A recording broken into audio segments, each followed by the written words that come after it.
les tables rondes et les conférences vont agrémenter cet après-midi. Alors avant de démarrer tout de suite, vous avez projeté l'adresse pour suivre en direct les débats. Donc si vous voulez tweeter ou envoyer à des amis qui souhaiteraient être là, qui ne pouvaient pas être là, en fait, tous les débats vont être diffusés sur Internet en direct. Grâce à la technique d'InProd TV. Donc à cette adresse, il suffit de se connecter et vous aurez toute l'après-midi en direct live. Et puis ensuite, tous les films seront en ligne sur YouTube, sur la télé YouTube de la Fondation E5T. Voilà, donc nous allons reprendre sur une après-midi plus classique. Ce matin, il y a eu le film, la présentation des projets, notamment d'Enerulco et le lancement du club Yes. J'ai été vraiment très ému par la projection du film à titre personnel. Je le partage avec vous, mais j'étais vraiment ému et heureux de voir ce film. La genèse de cette journée, je voudrais quand même dire un mot dessus. Au départ, on devait se réunir à une cinquantaine pour un petit atelier autour de la question du port des transports et de la transition énergétique.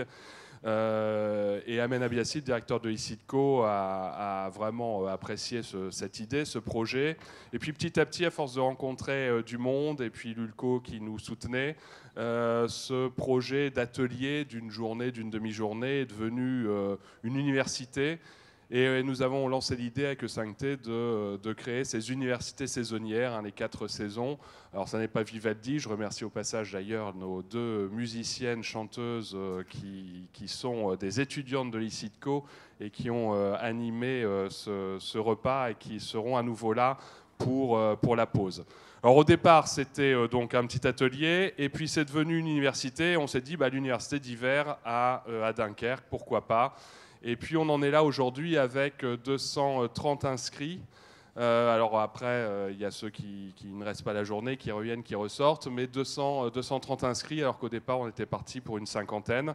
Et donc l'idée c'est l'année prochaine, on aura la 2e édition et celle-ci durera 2 jours comme les universités classiques de 5T. La première était celle d'été à La Rochelle, c'est la 7e édition fin août. Et puis on démarre donc ces saisons avec Dunkerque. Dans 2 mois, on sera à Tunis pour l'université de printemps et puis l'université d'automne à Barcelone. Donc voilà, je crois qu'on est... Et puis on sera en Chine aussi, mais voilà quelque chose qui prend bonne tournure avec le Club Yes et tous les beaux projets dont on a parlé ce matin.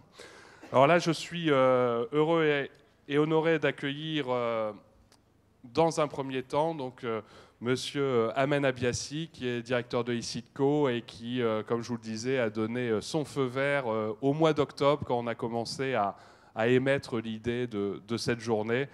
Donc, Monsieur Amen Abiassi, directeur de ICITCO, je vous invite à me rejoindre.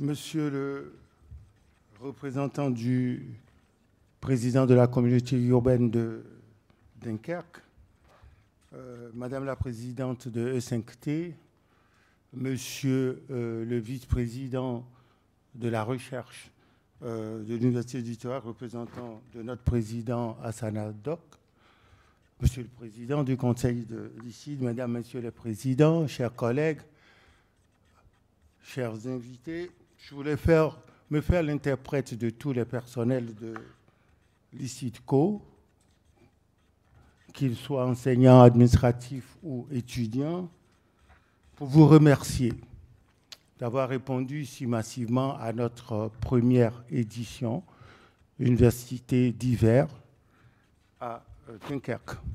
Je remercie particulièrement la présidente de E5T qui a bien voulu retenir notre candidature. Nous sommes honorés de savoir qu'en plus du carnaval, nous avons désormais des préoccupations climatiques. Nous avons tout ce qui concerne la transition énergétique. Et puis, je dois remercier l'équipe de Éric Vernier, tous ces étudiants avec qui ils ont travaillé pour que cette première édition se tienne ici à Dunkerque. Et en regardant le film, j'ai fini par me convaincre à l'idée que nous sommes à l'aune de ce qu'on va appeler un changement de paradigme. Et comme j'ai coutume de le dire à ceux qui m'entourent, là où croisse le péril, c'est là où croisse ce qui sauve. Ma conviction, et j'ai bien trouvé le mot que je cherchais depuis quelques jours, c'est la résilience. C'est-à-dire que, quel que soit ce qu'on peut dire, changement climatique, réchauffement, tout ce qu'on peut dire concernant le climat ou bien concernant l'océan, je viens d'une longue lignée d'hommes de la mer. Mon grand-père était marin, mon grand frère également est marin. Donc, quand on parle maritime, ce sont des préoccupations qui sont les miennes. Et même si on a dépassé la barre de 10 milliards de transport de marchandises et qu'on a pas mal de dégâts, mais je suis en même temps convaincu que, au cours de cette présentation, on va voir qu'il y a des lueurs d'espoir et que les gens vont finir par nous dire on a perdu le chemin, on a retrouvé le chemin et que le nouveau paradigme qui s'impose, la transition énergétique, va pouvoir devenir opérationnel et que la sagesse humaine reviendra sur tout ce qui a été fait et réparer un certain nombre de choses. Alors, je ne vais pas trop m'éterniser. Je suis heureux de vous dire que ce colloque est une première édition, mais on va en faire une institution pour que, lorsqu'on parle de Dunkerque, on nous parle des préoccupations énergétiques, on nous parle du climat et que notre université, le vice-président va le dire, je ne veux pas empiéter sur ces plates-bandes, ça fait partie d'un axe majeur de l'université du littoral. Et en tant que directeur d'école de commerce, on est obligé de se préoccuper de ces thématiques qui vont perdurer et dans lesquelles nos jeunes doivent s'inscrire. Comme par hasard, nous sommes à 2 jours de la marche pour le climat et ce sont nos jeunes qui sont à l'honneur. Je crois que c'est une initiative que nous devons renouveler et je dois remercier tous mes jeunes ici présents. Ce que j'attends d'eux, c'est qu'ils posent beaucoup de questions parce que vous avez des experts, que ce soit au niveau maritime, il y a des experts qui sont dans le domaine de la lutte contre tout ce qui est pollution.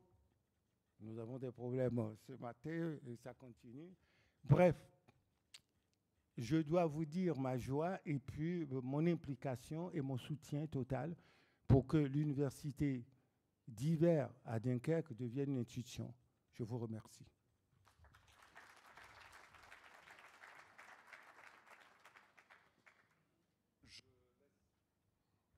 Je laisse la parole maintenant à Monsieur Christian Chimzak, qui est président de l'ICITCO, co-organisateur